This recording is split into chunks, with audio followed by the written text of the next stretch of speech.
अजीज अस्सलाम वालेकुम, नमस्ते, सत श्री अकाल, गुड आफ्टरनून। प्रोग्राम आरिफ की भाषा में आप सबका स्वागत है। आज हमने दुनिया के बिल्कुल ईस्ट में जाके एक खातून, एक लेडी को इनवाइट किया है, miss Sana Hashmi. She is Indian, she lives in Taiwan and she works there. तो हम कुछ जानना चाहेंगे ताइवान के हवाले से। Thank you very much Sana साहिबा for giving us time. It's my pleasure. Taiwan बिल्कुल आइसोलेटेड, दुनिया ने उसको काट के रखा हुआ है, साइड पे कोई पूछता भी नहीं।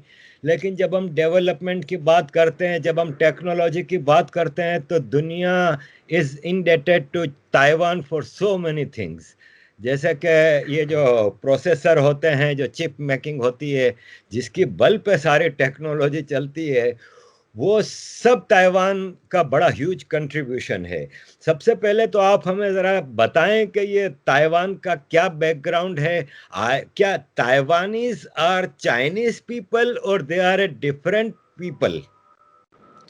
ताइवान एक बहुत ही सेपरेट कंट्री है चाइना से, बट इसका जो डिप्लोमेटिक रिकग्निशन है वो नहीं है। सिर्फ 15 कंट्रीज हैं जो इसको रिकॉग्नाइज करती हैं। तो पहले इसका नंबर जो था वो ज़्यादा था, लेकिन अभी चाइना के जो अटेम्प्ट हैं पिछले कुछ सालों से, वो स्पेशली अंडर शी जिनपिंग, वो इतने बढ़ गए हैं कि जो चाइना का, ताइवान का जो ग्लोबल स्पेस है उसको श्रिंक करने की बहुत कोशिश है।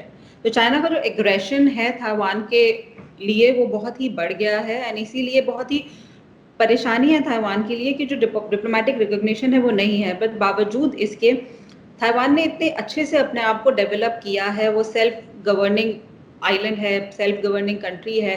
उसके बावजूद इकोनॉमिकली इतना थ्राइव किया है। ताइवान एक डेमोक्रेसी है, और इनफैक्ट अगर अभी आप देखें तो कोविड-19 का जो रिस्पॉन्स ताइवान का रहा है वो इतना रिमार्केबल रहा है कि अभी जो मैं ताइवान में हूँ और जो लाइफ है यहाँ पे वो बिल्कुल नॉर्मल है। तो अभी ये जो लाइफ है वो बिल्कुल ऐसा लगता है कि बहुत पैरेलल वर्ल्ड ये चल रहा है, सब कुछ नॉर्मल है। ऑफ कोर्स प्रिकॉशंस हैं, मास्क पहनने पड़ते हैं, गवर्नमेंट की पॉलिसी है, गवर्नमेंट बहुत ही ज़्यादा प्रिकॉशन अभी भी ले रही है कि यहाँ पे कोई भी केसेस नहीं है। एंड इनफैक्ट जो नंबर्स हैं केसेस के वो अराउंड 450 हैं, इट्स लेस देन 500, एंड सिर्फ 7 डेथ। उसके बावजूद भी यहाँ पे प्रिकॉशन अभी भी चल रही है, बट अभी बहुत नॉर्मल लाइफ है। एंड ये सिर्फ इसीलिए हुआ है कि जो गवर्नमेंट का रिस्पॉन्स था वो बहुत ही प्रॉम्प्ट था। मैं हमेशा ये बोलती हूँ कि जो ताइवान का मॉडल है कोविड-19 के लिए वो चाइना से बहुत डिफरेंट है। बट आपने ये बहुत अच्छी बात पूछी कि चाइना ताइवान से डिफरेंट है, क्या है। बहुत लोग अवेयरनेस ही नहीं है कि ताइवान एक अलग सेपरेट कंट्री है चाइना से। इनफैक्ट जब मैं आ रही थी ताइवान, इंडिया में बहुत ही लोग थे जो बोलते थे चाइना मत जाओ, वायरस है वहाँ पर एंड तुम्हें हो जाएगा। बट यहाँ पर अब बहुत ही नॉर्मल है सब कुछ, एंड ये बहुत ही डिफरेंट जगह है। और चाइना नॉर्मल सी है चाइना में, बट ताइवान में नॉर्मल सी आई थिंक शुरू से ही थी, प्रिकॉशंस शुरू से ही थे। तो ताइवान इस तरीके से भी बहुत ही डिफरेंट रहा है। ताइवान ने एक डेमोक्रेटिक मॉडल रखा है दुनिया के सामने, एटलीस्ट कोविड-19 से डील करने के लिए। तो इतने हार्श मेजर्स जो चाइना ने लिए, चाइना ने इतना लॉकडाउन किया, बट ताइवान में यहाँ कोई लॉकडाउन नहीं था, इकोनॉमी शटडाउन नहीं हुई थी। उसके बावजूद भी बहुत अच्छे से, इनफैक्ट आप देखें ताइवान की इकोनॉमी भी बहुत इतना इफेक्ट नहीं पड़ा, इतना इम्पैक्ट नहीं पड़ा है जितना और कंट्रीज पे पड़ा है, क्योंकि यहाँ पे सब कुछ नॉर्मल रहा है। इकोनॉमी कभी भी इनको जरूरत ही नहीं पड़ी कि इनको शट डाउन करना पड़े। तो ताइवान बहुत मामलों में बहुत डिफरेंट है चाइना से। मास्क की जहां तक आपने बात की, तो वो तो प्री कोरोना टाइम में भी चाइना के लोग मास्क पहनने के आदी थे। इवन यूरोप में भी ये आते थे तो अक्सर हम देख के हैरान होते थे कि ये यहाँ पे भी मास्क पहन के घूमते थे। तो देट आई अंडरस्टैंड, एक प्रिकॉशनरी वो है और अच्छी बात है। नॉर्मली मास्क पहनना कोई बुरी बात नहीं है, ठीक है, एक मजबूरी सही, लेकिन ज़रूरी हो तो वो करना पड़ता है। आपने जैसे बताया कि ताइवान के लोग are quite different then China, लेकिन still it is called Republic of China, I think. तो why they are associated to word China if they are so different? वो तो अभी उसमें टाइम लगेगा। अभी आपने देखा है तो अभी उन्होंने पासपोर्ट में भी थोड़े माइनर चेंजेस किए हैं। मैं देखती हूँ यहाँ पे एक बहुत ही एफर्ट है कि एक आइडेंटिटी डिफरेंट रखने के लिए चाइना से, कि अब यहाँ पे अगर देखा जाए तो यहाँ पे इतना जैसे मैं चाइना में भी थोड़े टाइम रही हूँ, तो वहाँ पे बहुत एम्फेसाइज है कि चाइनीज़ कल्चर का हर जगह पे, तो यहाँ पे मॉडर्न प्लस ट्रेडिशनल आपको हर जगह दिखेगा। सो एक यहाँ पे कोशिश भी है कि वो आइडेंटिटी थोड़ी-सी डिफरेंट रखी जाए, बट यहाँ पर अभी बहुत कोशिश भी चल रही है, but it's a very controversial matter कि चाइना का नाम रिपब्लिक ऑफ चाइना से बिल्कुल हटाकर ताइवान कर देना। यहाँ पे एक पॉलिटिकल पार्टी है, नेशनल पॉलिटिकल पार्टी, तो उन लोगों ने भी ये प्रपोजल रखा कि उसका नाम बिल्कुल चेंज कर दिया जाए, बिकॉज स्पेशली कोविड टाइम पे ये रियलाइज भी एक चीज़ हुआ है, पॉलिटिकल मैटर है वो एक अलग बात है, बट बाहर कंट्रीज में जो ताइवानीज हैं और चाइनीज हैं, तो ताइवानीज को भी चाइनीज ही समझा जा रहा था और उनको बहुत ही डिस्क्रिमिनेशन था। तो उस समय आई थिंक ये रियलाइजेशन बहुत बड़ा कि एक बहुत ही ज़रूरत है कि ताइवान और रिपब्लिक उसका नाम चेंज करके कुछ और रखा जाए, उसमें एक सेपरेट आइडेंटिटी हो कि वो चाइना नहीं है, वो एक ताइवान एक अलग कंट्री है। बट आई थिंक उसमें अभी बहुत टाइम लगेगा कॉन्स्टिट्यूशन को चेंज करना, तो वो अभी मुझे लगता है कि अभी नहीं हो पाएगा, बट आई थिंक वो छोटे छोटे स्टेप ले रहे हैं। उन्होंने भी अपने पासपोर्ट में चेंजेस किया है, फिर अभी नेक्स्ट प्रपोजल है कि ये लोग अभी जो इनका स्टेट एयरलाइंस है चाइना एयरलाइंस, उसका नाम चेंज करके कहीं ताइवान फिट कर दिया जाए। बट ये सब चीज़ें हैं जिसमें बहुत समय लगता है, बहुत वक्त लगता है, लेकिन अभी ये प्रोसेस में है एंड अभी देखते हैं ये होगा। बट आई थिंक ये बहुत ही सेंसिटिव इशू है गवर्नमेंट को भी इसको टच करने के लिए। अ, मेरी अभी एक साहब से बात हो रही थी अबाउट ताइवान। तो वो मुझे बता रहे थे कि आपके मैं पाकिस्तान से हूँ, तो मेरे पाकिस्तान का एक इलाका है Balochistan, which is we call it occupied Balochistan, क्योंकि it was an independent country in 1947 but occupied by Pakistan. तो मुझे उन साहब ने कहा कि जैसे आपके यहाँ बलूचिस्तान एक ट्राइबल सोसाइटी है, ट्राइबल कंट्री है, ऐसे ही Taiwan use to be a tribal country before 1664, और फिर 1664 से शायद वहाँ पे चेंजेस आना शुरू हुई, शायद इन्वेजन्स हुए और चाइनीज़ लोग भी आए, और ट्राइबल सोसाइटी श्रिंक होती गई। 1895 के बाद तो ख़ास तौर पे बहुत ज़्यादा श्रिंकिंग हुई ट्राइबल सोसाइटी की। अब तो सुना है खाली 2.5% रह गए हैं ट्राइबल लोग। तो ये जितने ये लोग हैं आज ताइवान में majority, aren't the indigenous people, या वो इंडिजिनियस ही है? इब्रोजिनल लोग उनको बोलते हैं यहाँ पर, और इनफैक्ट 1949 से पहले वही लोग ताइवान में रहते थे। जापान ताइवान को जापान ने कॉलोनाइज किया था, बट 1949 में जब चाइनीज कम्युनिस्ट पार्टी ने मेनलैंड चाइना को पर अपना कब्जा किया, तो उसके बाद जो नेशनलिस्ट लोग थे, कुमिनतांग थे, उनके साथ लोग यहाँ पर आए, तो बहुत डिस्क्रिमिनेशन था उस समय। ऑब्वियसली उनकी पॉपुलेशन भी बहुत श्रिंक हो गई है, और अभी इनफैक्ट जो अभी करंट प्रेसिडेंट है, उन्होंने एब्रोजिनल लोगों से माफ़ी भी मांगी यहाँ पर कि हमने जो किया। वो थोड़ा अपने डिफरेंट एरिया में रहते हैं, बट उनका भी बहुत थोड़ा भी रिजर्वेशन है कुछ कुछ जगहों पर, बट कुछ जगहों पर नहीं भी। Taiwan is a very fair society. तो जैसे मिनिस्ट्री ऑफ फॉरेन अफेयर्स में या कुछ मिनिस्ट्री में उन्होंने बोला कि हमको रिजर्वेशन चाहिए, बट उन्होंने बोला नहीं है, सब मेरिट के हिसाब से होगा। बट कहीं जगह है, और अभी बहुत कोशिश चल रही है कि उनको जो मेन सोसाइटी है उसमें एसिमिलेट कर दिया जाए। तो लेकिन इतना खास, जैसे अब आई थिंक अब बलूचिस्तान एंड उसमें दोनों को कंपेयर करना बहुत ही, वो बहुत ही डिफरेंट चीज़ें हैं। बलूचिस्तान में बहुत ज़्यादा ह्यूमन राइट वायलेशन है, उनकी आइडेंटिटी बहुत प्रॉब्लम में है, लेकिन यहाँ ताइवान में इतना इतना बड़ा इशू नहीं है। वो रेजिटमेंट रहेगा लोगों के खिलाफ थोड़ा सा, but government is trying to assimilate them in society, and उनके लिए प्रोग्राम्स भी हैं, और इतना बुरा हाल, इतना हाल नहीं है जितना बलूचिस्तान का है या और किसी जैसे शिनचियांग का है। तो यहाँ पर हाँ, वो Taiwan is a fair society. वो इसलिए भी ना कि बलूचिस्तान और सिंकियांग वगैरह ऑक्यूपाइड हैं। Taiwan is not occupied and it's not independent, though not independent. Recognized but independent. बहुत अच्छे से उन्होंने अपना, जब से ताइवान स्पेशली डेमोक्रेसी हुआ है, तब से स्पेशली अब हर चीज में Taiwan, and without any international support. तो ये बहुत रिमार्केबल है कि ताइवान ने अपने आप को ऐसे स्टैब्लिश किया है, और हर इकोनॉमी हो या फिर हेल्थ हो, इनका हेल्थ सिस्टम भी बहुत ही उम्दा है। तो specially I think Taiwan is one of the few countries which had negative pressure rooms for COVID patients. 1894 में शायद चाइना जापान की जंग हुई और फिर जापान ने ऑक्यूपाई किया ताइवान को। 1945 की वर्ल्ड वॉर में जापान हारता है तो ताइवान गेट्स इंडिपेंडेंस, और उस इंडिपेंडेंस में इनके अपने जो लोग थे उनकी कुर्बानियां थीं। उन्होंने एक सिविल वॉर हुई और उसमें जापानियों को उन्होंने निकाल बाहर किया। और अमेरिका जो आज ताइवान की वकालत कर रहा है और ताइवान को इतना बढ़ा चढ़ा के वो कर रहा है, तो यही अमेरिका तो था जिसने which handed over China Taiwan to China. तो don't you think that America, United States of America is guilty in a sense of handing over Taiwan to China? मैं ऐसा नहीं बोलूँगी, और वो हिस्ट्री बहुत कंपल्शंस थे, वो अलग समय था। बट अगर आप प्रेज़ेंट टाइम की बात करें, इनफैक्ट अब अगर आप यहाँ पे लोगों से भी बात करें, जो ताइवान और यूएस का बहुत ही यूनिक रिलेशनशिप है।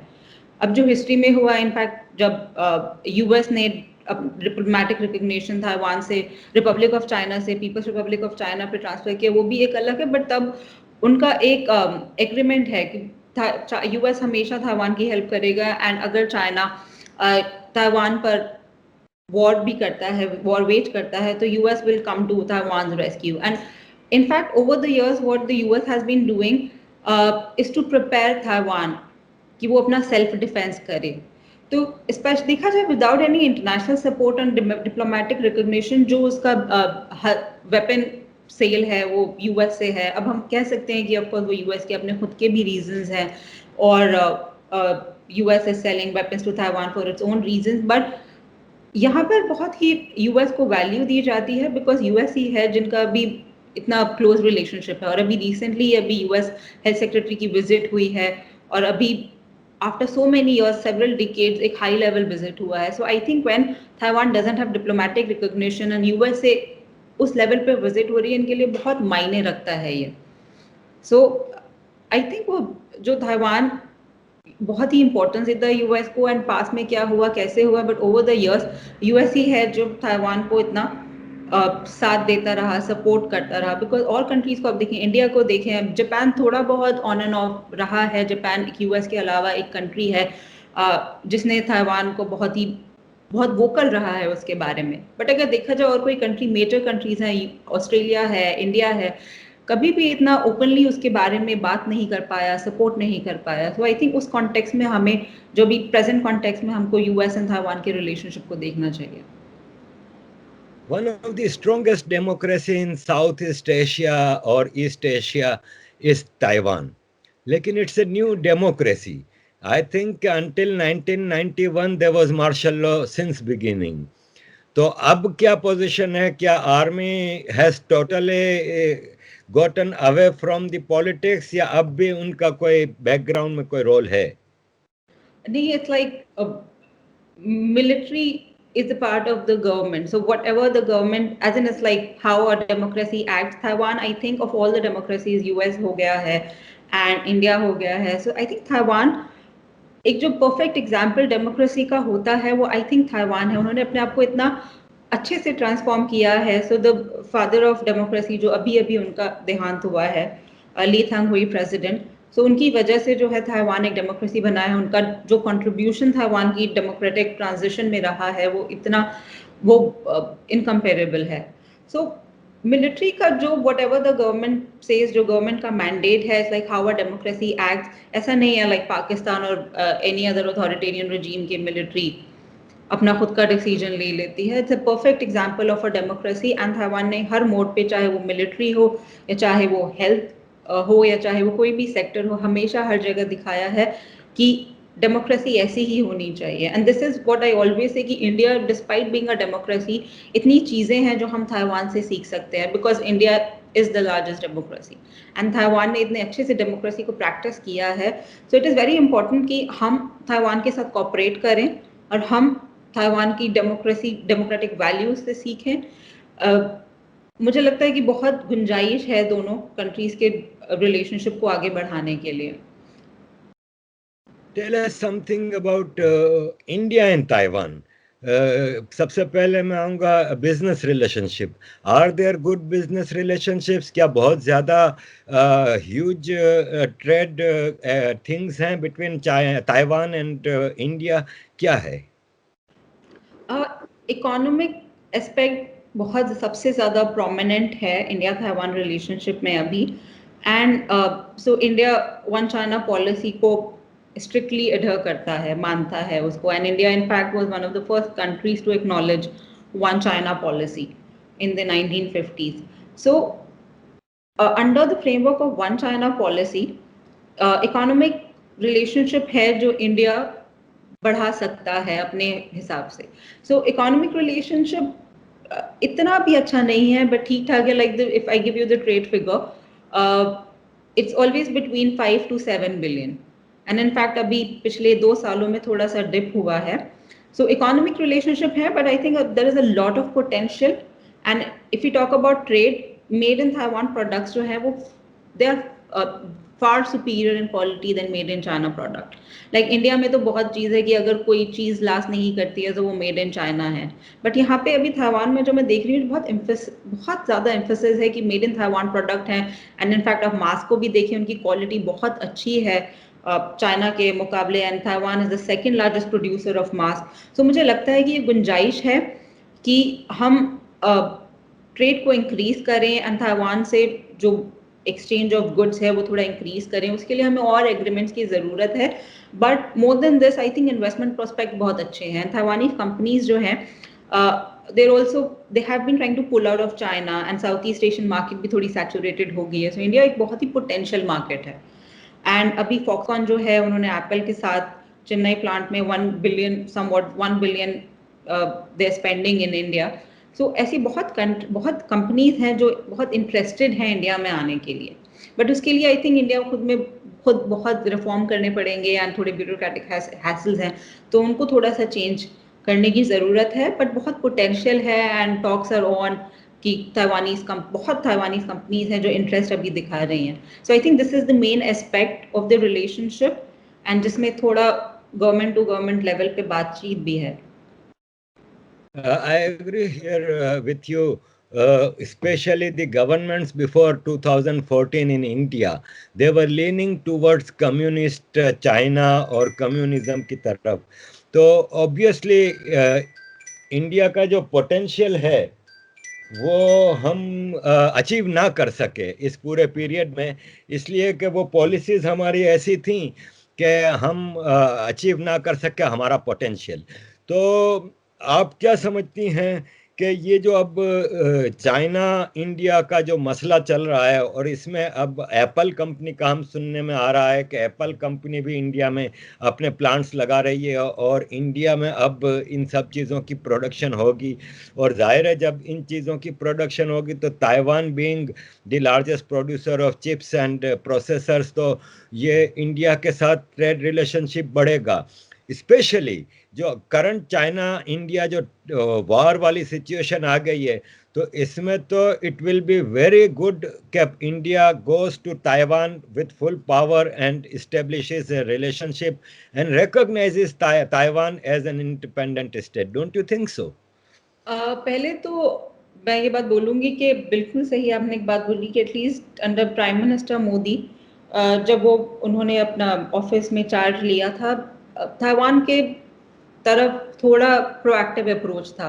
एंड ये इसलिए भी था क्योंकि he was already aware about the potential of engaging Taiwan. 1999 में वो जब बीजेपी के जनरल सेक्रेटरी थे वो ताइवान विजिट किया था. इनफैक्ट 2011 में उन्होंने जब गुजरात के चीफ मिनिस्टर थे उन्होंने एक ह्यूज बिजनेस डेलीगेशन को होस्ट किया था अपने स्टेट में, गुजरात में, इन्वेस्टमेंट के लिए मेनली किया था.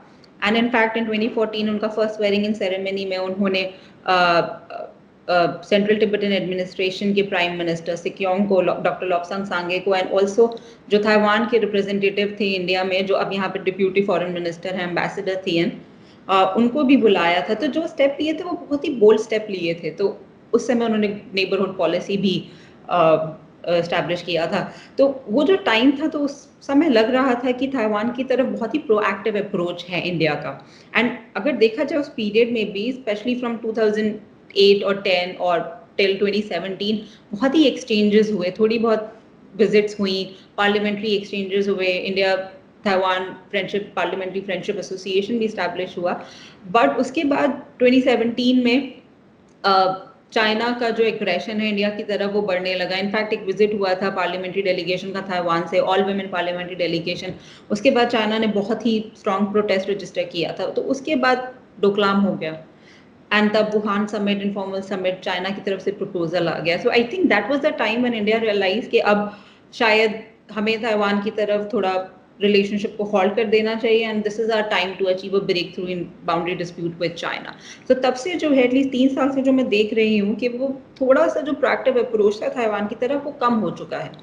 एंड अभी 3-4 साल में हम देखते हैं कि चाइना जो ये बॉर्डर सिचुएशन है ये अपने इंटरेस्ट के हिसाब से उसको ट्विस्ट कर रहा है, एंड अभी 4 महीने से बहुत ही ज़्यादा एग्रेसिव हो गया है। एंड अभी अकॉर्डिंग टू रिसेंट डेवलपमेंट ऐसा ही लग रहा है कि अब एस्केलेशन की तरफ ही जा रहा है जो पूरा मामला है।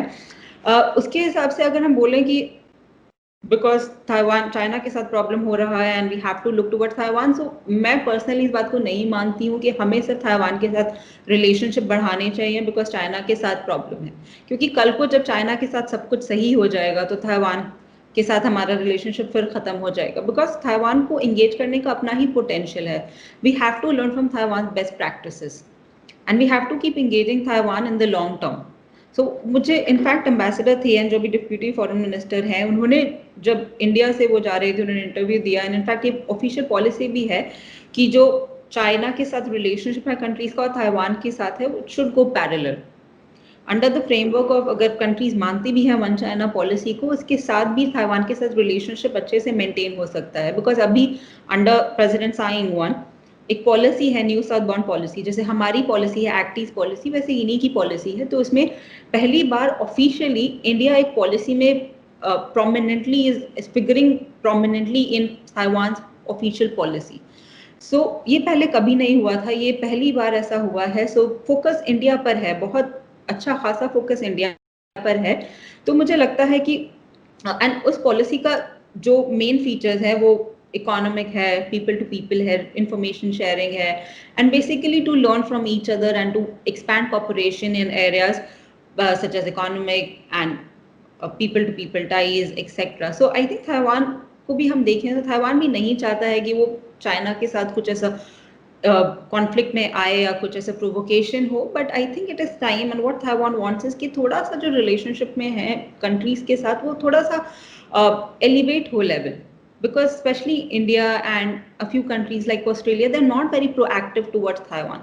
like Japan को देखा जाए वो फिर भी बहुत प्रोएक्टिव है। अभी हमने देखा कि कुछ कुछ यूरोपियन कंट्रीज हैं वो भी बहुत वोकली ताइवान के सपोर्ट में उन्होंने बात किया है, specially after the Covid response, specially after Taiwan donation of mask and other medical equipment. So वो बहुत ज़रूरी है कि थोड़ा प्रोएक्टिव अप्रोच है। लाइक अभी प्राइम मिनिस्टर मोदी की बर्थडे पर प्रेसिडेंट साई इंग वन ने विश किया। सो आई थिंक मुझे लगता है कि उस हिसाब से एटलीस्ट उसको रिस्पॉन्ड करना और ये सब छोटी छोटी चीज़ें हैं जो बहुत ज़रूरी हैं इंडिया करे। But of course India has been very cautious about jeopardizing ties with China, और स्पेशली एट दिस मोमेंट जब इतना बाउंड्री डिस्प्यूट में प्रॉब्लम चल रहा है कि इसको और प्रोवोक करके और इस सिचुएशन को ख़राब करना। तो इंडिया की मैं बात बोलूँ तो मुझे लगता है कि India has always been cautious with respect to Taiwan, and as far as recognizing Taiwan is concern I think this is not what even Taiwan wants right now, यानी इंडिया के हिसाब से भी मुझे नहीं लगता कि ये पॉसिबल है। बट जो what I'm advocating for and what even Taiwan wants is a little more proactive approach and consistent stable approach towards Taiwan, more engagement towards each other, and I believe जो ये neglect है ये दोनों तरफ से ही है। It's just not that India is not engaging Taiwan, Taiwan की तरफ से भी कुछ साल से पहला ये था कि इतना और कंट्रीज को engage नहीं करना, focus was mostly on managing ties with China and economically South East Asia and other East Asian country. So ये बहुत ही अभी नई चीज़ है जो फोकस अभी इंडिया एंड कुछ और साउथ एशियन कंट्रीज पे दिया जा रहा है। तो अभी ये पॉलिसी बहुत ही न्यू है, 4 साल पुरानी पॉलिसी है, एंड अभी आराम आराम से कुछ हो रहा था बट अभी पेंडेमिक की वजह से हॉल्ट हो गया। इनफैक्ट साई इंग वन ने अभी बोला भी कि जब पेंडेमिक थोड़ा सा कम हो जाएगा फिर हम फोकस करेंगे न्यू साउथ बाउंड पॉलिसी पे, and I am sure that India will be a major focus country. And Taiwan ने ये बहुत बार बता भी दिया, बहुत स्टेटमेंट में बोला भी कि इंडिया के साथ इंगेजमेंट बढ़ाना बहुत इम्पोर्टेंट है एंड उसकी कोशिश जारी रहेगी। सना साहिबा, आपने अभी कहा कि जब इंडिया का चाइना के साथ सब चीज़ नॉर्मलाइज हो जाएगा, जबकि हमारी रीडिंग ये है, मैं अगर स्टडी करता हूँ मुख्तलिफ स्कॉलर्स की भी बातों को, तो वो यही कंसेंसस बिल्ड होता है कि पाकिस्तान और China equally are biggest enemies of India. तो और ख़ास तौर पे चाइना ने इंडिया की लैंड ऑक्यूपाई की हुई है, अक्साई चीन में भी, और गिलगित बल्तिस्तान जो कि इस वक्त पाकिस्तान के पास, इस वक्त पाकिस्तान के कब्जे में है, लेकिन बहरहाल India claims that it is our territory. तो आप कैसे कह सकती हैं कि थिंग्स विल गेट नॉर्मलाइज, क्योंकि नॉर्मलाइजेशन की करंट जो भारतीय गवर्नमेंट है उनकी नज़र में एक ही सिचुएशन है कि चाइना विड्रॉज फ्रॉम अक्साई चीन, from all occupied lands, and recognizes India's territorial claim on these territories, which China would never do. So, do you think there will be a normalization of relationships between India and China? I didn't mean कि बिल्कुल अभी normal हो जाएंगे। Of course relationship है अभी अभी it will not be business as usual, and अभी कुछ साल तक ये प्रॉब्लम बढ़ती रहेगी। एंड इनफैक्ट मैंने अभी बीच में बोला भी था कि बहुत स्कॉलर्स ऐसा बोल रहे हैं। एंड इनफैक्ट अभी रिसेंट डेवलपमेंट को ध्यान में रखा जाए तो ये ऐसा ही लग रहा है कि ये जो पूरी सिचुएशन है ये एस्केलेशन की तरफ बढ़ रही है। सो वो बिल्कुल सही बात है, लेकिन जो नॉर्मली जो होता आ रहा है, जो ट्रेंड है वो ये है कि अगर जब चाइना के साथ सिचुएशन नॉर्मल या थोड़ा बहुत भी कुछ हमें लगता है कि नॉर्मलाइज हो जाएगा तो Taiwan, so using Taiwan as a card I think should not be an option. Because I think that मैंने जो बोला वो बहुत ही हाइपोथेटिकल बोला कि अगर कल को सब कुछ नॉर्मल हो जाता है तो फिर ताइवान का क्या होगा। Because I think if things get normalized, one of the conditions will China will put would be that you have to abandon elevating ties with Taiwan. So Taiwan एक कोर इशू है China के लिए, and I believe कि वो हमें बहुत ही वो एरिया ऑफ कॉपरेशन पे फोकस करना चाहिए जो फीजिबल है। I don't advocate for security cooperation. Of course eventually I think it should figure in the relationship, India Taiwan relationship, security cooperation, because बहुत कॉमन थ्रेट्स हैं इंडिया एंड ताइवान के लिए। China is a common threat of course, then of course cyber is a common threat to both the countries, and so I also believe that Taiwan, if included in the Indo-Pacific region, वो बहुत ही mutually beneficial रहेगा for Taiwan and for countries in the region. So I believe Taiwan का खुद का अपना merit है, and बहुत कुछ है जो हम ताइवान से learn कर सकते हैं and हमको करना चाहिए, and this is one of the reasons why I say we should engage Taiwan. And I don't say that we should engage Taiwan because we have issues with China.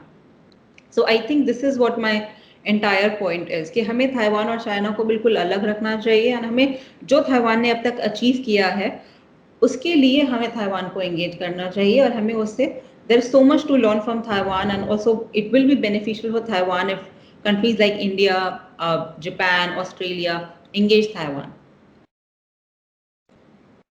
आप कह रही हैं कि things will get normalize, you see like this, लेकिन generally India में consensus ये है कि China India war is inevitable. Doctor Subramanian Swamy ji हैं मेंबर ऑफ पार्लियामेंट, वो तो बार बार कह रहे हैं कि 15 नवंबर के बाद जंग होनी ही होनी है। Don't you see a war between China and India in near future?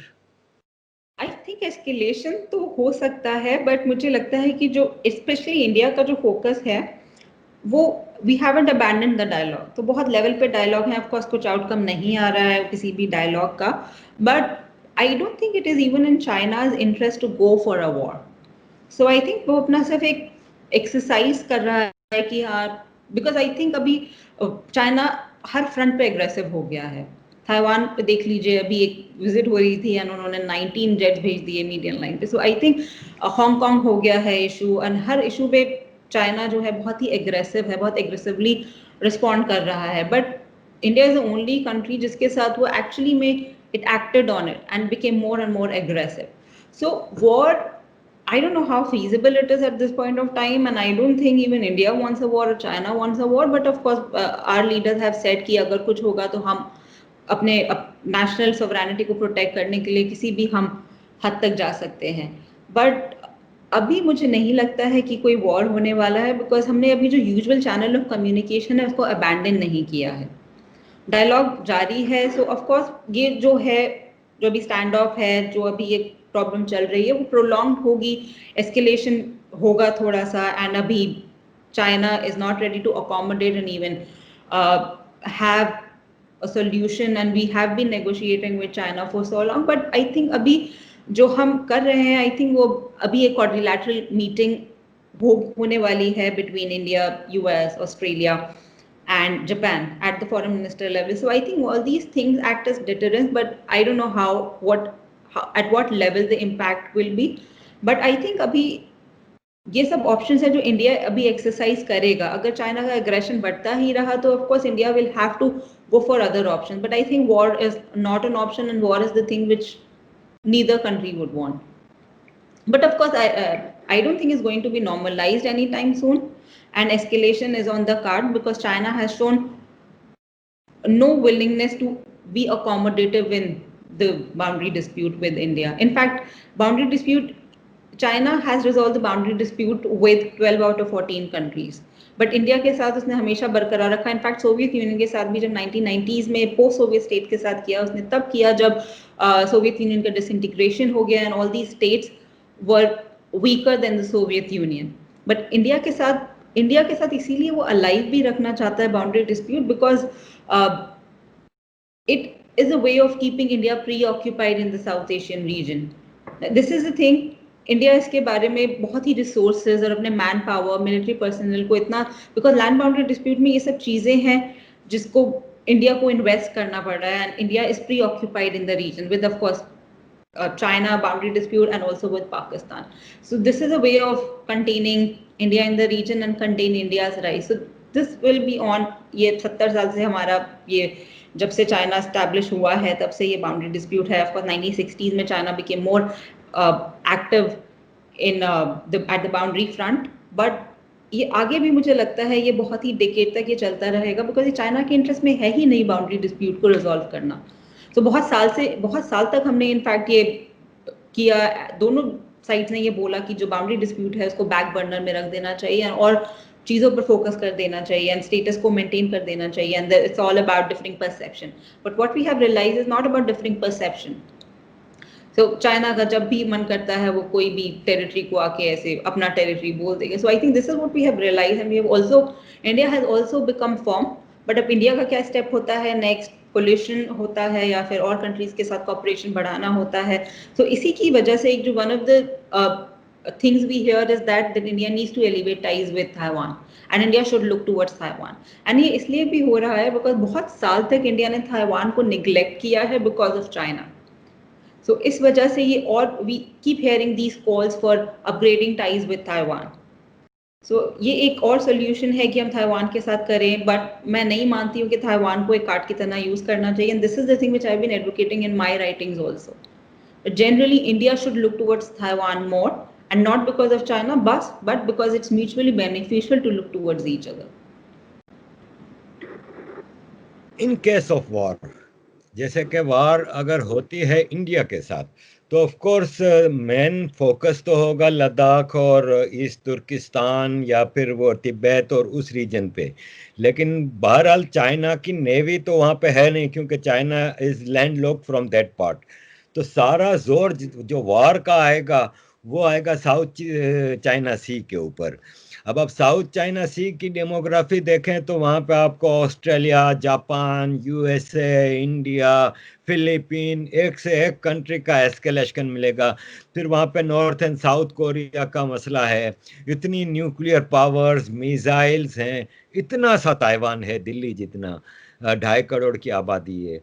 Fearful तो है ना ताइवान के लिए. तो वहाँ पे खुदा ना खास्ता अगर वहाँ जंग होती है तो ताइवान तो मैं समझता हूँ सबसे ज्यादा नुकसान में रहेगा. फिर वो बहुत ही इनफैक्ट टेंशन वाली बात है. And this is the thing which also the Taiwan administration doesn't want कि एक वॉर हो, but it is preparing. Of course अगर आप ताइवान की मिलिट्री और चाइना की मिलिट्री के साथ कंपैरिजन करें तो कोई कंपैरिजन नहीं है, एंड बिल्कुल भी कोई कंपैरिजन नहीं है. But of course one of the things is that US will come to the rescue of Taiwan, and also the thing is कि I don't think कि ये even China के लिए option है कि वो Taiwan पर attack करे, because the thing is at the end of it China will be humiliated and फिर ताइवान के लिए एक ऑप्शन रहेगा इंडिपेंडेंस डिक्लेयर करने का. And then I think what it will lead to is that Taiwan will be an independent nation. So I don't think कि China के पास ये ऑप्शन है कि वो एक्चुअली में एक वॉर वेज करे ताइवान पर और फिर उसको अपना जैसे वो अपना प्रोविंस बोलता है ऐसा बन जाए. I don't think it is going to happen. It is likely. So of course उनका एक डेडलाइन था कि जब 100 साल से पहले CCPN इसको एसिमुलेट करेंगे ताइवान को. Unification with the Chinese motherland ये इनका बहुत ही फेमस है. बट आई डोंट थिंक कि अभी ये even it this is in Chinese interest. But of course बहुत एग्रेशन है चाइना का एंड अभी बट आई थिंक ये बहुत ही कॉमन है एटलीस्ट ताइवान के लिए कि jets China keep sending jets to Taiwan air defence identification zone. So ये सब है एंड अभी बहुत ही इस बारे में डिस्कशन भी चल रहा है. China is actually going to wage a war on Taiwan. So अभी एस्केलेशन होगा क्या नहीं होगा. बट ये थोड़ा सा अनलाइकली मुझे लगता है कि ये चाइना के इंटरेस्ट में भी नहीं है because the entire international community will be against China then. An Indian living in Taiwan, जबकि इस वक्त इंडिया में कुछ कम्युनल लीडर्स, कुछ कम्युनिस्ट, कुछ लेफ्ट के लोग ओपनली करंट इंडियन गवर्नमेंट को फैशिस्ट कहते हैं, मोदी सरकार को नेजीज्म से कंपेयर करते हैं, और and most of them say that they are ashamed of being Indian in current government. You as an Indian living abroad, आप भी अशेम्ड हैं या you are proud Indian citizen? I think, of course, I'm a proud Indian, and whoever is ruling, it shouldn't change my perspective of how I see my country.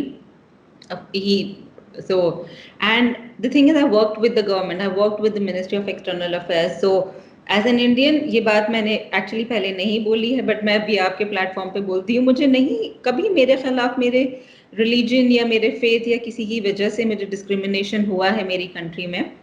Of course, there are a few things which we can focus on, which we can change in our country. No country is perfect. So I think उसके लिए मुझे लगता है कि मेरे खिलाफ at least कोई discrimination नहीं हुआ है and I'm a proud Indian. And I think, yeah, this is the thing which I would always say about my country. And this is one of the reasons मैं इंडिया ताइवान रिलेशनशिप को promote करना चाहती हूँ because मुझे लगता है कि I really like Taiwan as a country, and of course I love my country. So I always say that Taiwan has my heart, but India has my soul. So these two countries, I think they should really focus on elevating ties with each other. So इसीलिए मेरा India के जो तहत मेरा प्यार है और जो ताइवान के लिए प्यार है, इसीलिए मेरा ये जज्बा है कि मैं इस रिलेशनशिप के लिए कुछ करूं. I'm an academician, so maximum what I can do is write about it and talk about it. So this is what I'm doing with you. 1970s, India had a better GDP than China. India had a better economy than China. फिर एक मुख्तलिफ चीज़ें हुई, सरकारों की ज़ाहिर failure थे कि चाइना ने सडनली शूट किया और started ruling all over the world. आज के सिनारियो में अगर हम देखते हैं तो China is no doubt super power of Asia, bigger power than India.